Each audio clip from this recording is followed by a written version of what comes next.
একজন গৃহিণী সকাল দুপুরে রান্নাঘরের রুটিনটা কেমন হয় সেটা আজকে আপনাদের সঙ্গে শেয়ার করব। অনেকে তো ভাবেন একজন গৃহিণীর কোনোই কাজ নেই, সারাদিন শুধু বসেই থাকে আর ঘুমায়। আর এই ঘরোয়া ব্লগটা দেখলে কিন্তু বুঝতে পারবেন একজন গৃহিণী তার সংসারের জন্য কিন্তু অনেক অনেক পরিশ্রম করে। আসসালামু আলাইকুম, কেমন আছেন সবাই? এই তো সকাল থেকে আজকে ব্লগটা শুরু করেছি, যদিও সকালে রান্নাবান্না আমার একেবারেই কমপ্লিট হয়ে গেছে। তো আজকে এই তো সকালের জন্য মানে সকালের নাস্তার জন্য ভাত রান্না করেছিলাম আর ডিম রান্না করেছিলাম, আর গতকালকে রান্না অনেকটাই ছিল, তো সেইগুলো দিয়ে আজকে সকালবেলা নাস্তাটা করা হবে। এই তো গরু মাংস রান্না করেছিলাম, সেগুলোর ঝোল ছিল, ভাজি ছিল, তো সব মিলিয়ে কিন্তু সকালের নাস্তা কিন্তু হয়ে গেছে। সেই সাথে সাথে দুপুরেরও রান্নাটা করে ফেলবো, যেহেতু দেবরের বউ আছে, তো ওরা আজকে হচ্ছে চলে যাবে সকাল সকাল, মানে দুপুরে খাবারটা তাড়াতাড়ি খেয়ে চলে যাবে। তো ভাবলাম যে আগে ভাগে রান্নাটা করে নিই। আর এই যে বরিশাল থেকে মা এই কচুটা নিয়ে আসছে, এটাকে কিন্তু মান কচু বলা হয়, তাই না? যারা বরিশালে রয়েছেন বা অন্যান্য অঞ্চলের হয়তো বা খেয়ে থাকবেন। তো এই কচুটা দিয়ে নাকি মানে গরুর মাংস ছাড়া ভালোই লাগে না। যদিও গতকালকে গরুর মাংস রান্না হয়েছে, তো ভাবছিলাম আজকে রান্না করব কিনা, তবে শাশুড়ি মা বলছে যে না, এটা গরুর মাংস দিয়েই ভালো লাগে, খেয়ে দেখো আমরা থাকতে থাকতে, তো টেস্টটা তোমরা বুঝবা যে কেমন লাগে। তো যাই হোক, তো আমি এই তো কচুটা ভালো করে প্রথমে ছিলে নিয়েছি, মানে ভাগ ভাগ করে নিয়েছিলাম, তারপরে ছিলে খুব সুন্দর করে, এই যে মা কিন্তু আমাকে পাশ থেকে বলে দিয়েছিল যে কিভাবে কাটতে হবে, তো সেইভাবে কিন্তু কচুটা কেটে তারপরে হচ্ছে আমি এখন সেদ্ধ বসিয়ে দেব। তো এই যে ইলিশ মাছটা দেখছেন, এটাও রান্না করা হবে, একটু পরে কাটবো। আর এখানে কিন্তু কচুগুলো আমি সেদ্ধও বসিয়ে দিয়েছি। আর এগুলো কিন্তু খুব ভালো করে সময় নিয়ে সেদ্ধ করে নিতে হবে, তা না হয় কিন্তু নরম হবে না বা খেতেও ভালো লাগবে না, মা সেটাই বলছিল। আর বলছিল খুব ভালো করে কিন্তু সেদ্ধ করে নেবে। তো আমি এই তো এগুলো সেদ্ধ বসিয়ে দিয়েছি, সময় লাগবে। তার মধ্যে গরু মাংসটা আমি রেডি করে নিচ্ছিলাম। তো সব মশলা একত্রে দিয়ে এখন শুধু খুব ভালো করে মাখিয়ে নেব, আমি যেভাবে গরু মাংস রান্না করি সবসময়, তো সেভাবে কিন্তু বসিয়ে দিয়েছি, মানে সব মশলা একত্রে দিয়ে এই তো হাতে মাখিয়ে বা এরকম করে চামচ দিয়ে মাখিয়ে এখন মাংসটাও কিন্তু বসিয়ে দিব। তো যাই হোক, এই তো মাংস হতে থাকুক, তারপর হচ্ছে কচুটাও সেদ্ধ হতে থাকুক, সময় আরও অনেক আছে। তো এর মধ্যে আমার কিছু হচ্ছে ড্রেস আপনাদের সঙ্গে শেয়ার করি। তো অনেক দিন পর এবার হচ্ছে আড়ং কটনের হচ্ছে আর ব্লকের হচ্ছে ড্রেস কিনেছি। যদিও সামনে ঈদ, তবে ঈদ উপলক্ষে কিন্তু কিনিনি, মানে রেগুলার বাহিরে যখন যাওয়া হয় তখন হচ্ছে পরার জন্য, যেহেতু এখন প্রচুর গরম পড়েছে, তো এরকম আড়ং কটন আমার সবসময় পছন্দের। তারপরে বাসায় হচ্ছে মাঝে মধ্যে পরা হয়, তো এই জন্য ভাবলাম যে তাহলে এবার এই আড়ং কটনগুলো হচ্ছে নেই, অনেক দিন পরে যেহেতু নিচ্ছি। দুইটা হচ্ছে আড়ং কটন নিয়েছে, এটা তো আমার সবচেয়ে পছন্দের একটা ড্রেস।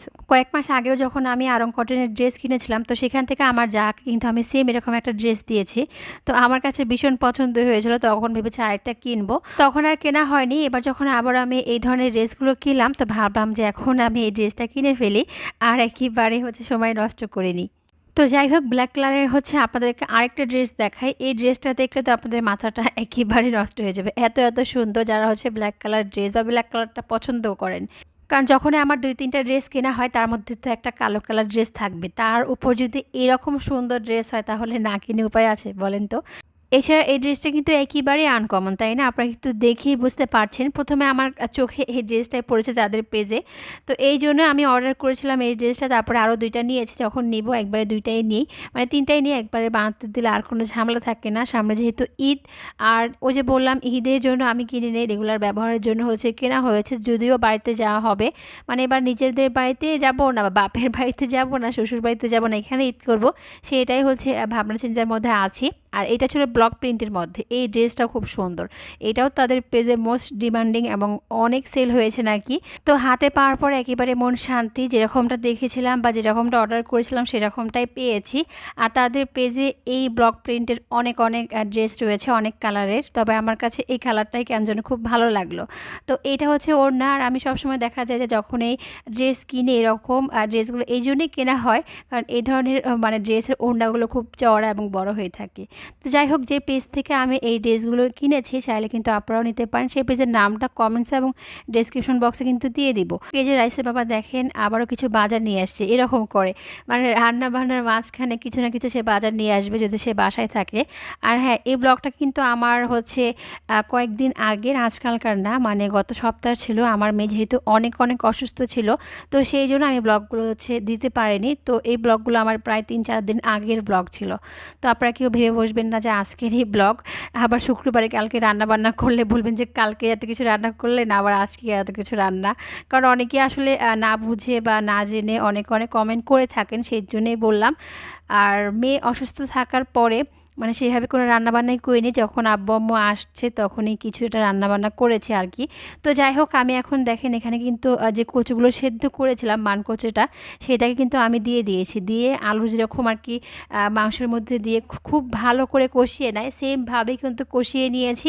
কষিয়ে নেওয়ার পরে কিন্তু এর মধ্যে আমি ঝোল দিয়ে দিয়েছি। তো এই ঝোলের মধ্যে কিন্তু রান্নাটা হয়ে যাবে। আর এই কচুগুলো মানে খেতে কিন্তু ভালোই লেগেছে, আমার কাছে মনে হলো যে কেমন না কেমন লাগে। সাধারণত এরকম কচু দিয়ে আমরা হচ্ছে ইলিশ মাছ বা হচ্ছে চিংড়ি মাছ দেখিয়ে থাকি, তবে দেখি যে মানে আমার শ্বশুর শাশুড়ি তারা গরুর মাংস দিয়ে খেতে বেশি পছন্দ করেন। আর এই যে দেখেন এখানে কিন্তু ইলিশ মাছটাও রান্না করে ফেলেছি, সেই রান্নাটাও কিন্তু হয়ে গেছে। আর ইলিশ মাছটার যে মাথা এবং লেজ রয়েছে সেটা দিয়ে হচ্ছে আমি মানে লতি রান্না করব। আর লতিগুলো কিন্তু আমার শাশুড়ি মাই কেটে দিয়েছে। তো আমি যেহেতু রান্নাবান্না করছি সব এক হাতে করতে পারছিলাম না, রেখে মা কিন্তু লতিগুলো সব কেটে দিয়েছে, বা যে ডাঁটা শাকগুলো নিয়ে আসছে সেগুলোও কিন্তু কেটে দিয়েছে। তো যাই হোক, এই যে আমি এখানে হচ্ছে কাঁচামরিচ, তারপরে পেঁয়াজ দিয়েছি, তারপরে হলুদের গুঁড়া দিয়েছি। এরপরে আমি এখানে হচ্ছে শুকনো মরিচের গুঁড়া সামান্য একটু দিলাম, যেহেতু আমি এখানে কাঁচামরিচ দিয়েছি। তারপরে আমি এখানে একটু আদা রসুন বাটা দিয়েছি সামান্য একটু, আর একটু জিরা গুঁড়া, এবং হচ্ছে আর একটু আমি এখানে লবণ দিয়েছি, মানে পরিমাণ মতো লবণ দিয়েছি। তো যখন মশলাটা খুব ভালোভাবে কষানো হয়ে গেছে, তারপরে ইলিশ মাছের মাথা এবং লেজগুলো দিয়ে খুব ভালোভাবে কষিয়ে নেব। যখন খুব ভালোভাবে কষানো হয়ে যাবে, তারপরে আমি এই তো যে কেটে রাখা লতিগুলো রয়েছে সেগুলো কিন্তু এখানে দিয়ে দিয়েছি। আর এগুলো কিন্তু দেশি লতি না, হাইব্রিড লতি। হাইব্রিড লতিগুলো কিন্তু খুব বেশি কিন্তু মোটা মোটা হয়, তো এগুলো খুব মোটা ছিল না, একটু মধ্যম সাইজের ছিল। তো যাই হোক, খুব ভালোভাবে কষিয়ে নেওয়ার পরে সামান্য একটু পানি দিয়ে দিলাম, এর মধ্যে কিন্তু রান্নাটা হয়ে যাবে। আর বেশি পানি দিলে কিন্তু একেবারেই নরম হয়ে যাবে, কারণ সেদ্ধ হতে কিন্তু বেশি সময় লাগবে না। আর এই যে দেখেন, আপনাদের সঙ্গে 7-8 মিনিটের ভিডিওতে আমার হচ্ছে সারাদিনের শুধু সকাল এবং দুপুরের রান্নাটা দেখিয়েছি। আর এছাড়া তো সারাদিন কতই না কাজ থাকে একটা সংসারে। রাতে যখন খাওয়া দাওয়া শেষ হবে, যদিও রাতে তেমন রান্নাবান্না থাকবে না, অনেক সংসারে দেখা যায় 3 বেলা রান্না করতে হয়। তো আমার রাতে তেমন রান্না নেই, তাও দেখা যাবে যে খাওয়া দাওয়া শেষে অনেক থালা বাসন জমবে, অনেক কিছু এলোমেলো হবে, সেগুলো গুছিয়ে। তো এরকম কিন্তু টুকিটাকি অনেক অনেক কাজ থাকে একটা সংসারে। আর আমাদের কিন্তু এরকম কাজ সারা সপ্তাহে হচ্ছে চলিত থাকে, কোনো ছুটি নেই। তবু পরিবারের অনেকেই এই জিনিসটা বুঝতে চায় না, সেই জন্য অনেক কষ্ট লাগে মাঝে মধ্যে। তো যাই হোক, দেখেন গরুর মাংসের কালারটা কেমন হয়েছে মানকচু দিয়ে রান্না করার পরে।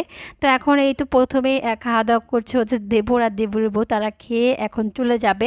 তারপরে হচ্ছে সবাই আমরা খাবো, যেহেতু ওরা চলে যাবে, রাস্তায় যেতে যেতে সময় লাগবে, এই জন্য ওরা তাড়াতাড়ি খেয়ে নিচ্ছে। আর এই ছিল আমার আজকে রান্না বান্না, সকাল দুপুরে শুধু রান্না বান্না আজকে শেয়ার করলাম। আর হ্যাঁ, যে যেখান থেকে আজকে ব্লগটা দেখেছেন সবাইকে অনেক অনেক ভালোবাসা, ভালো থাকবেন সবাই। আজকের ব্লগটা এই পর্যন্তই ছিল। আল্লাহ হাফেজ।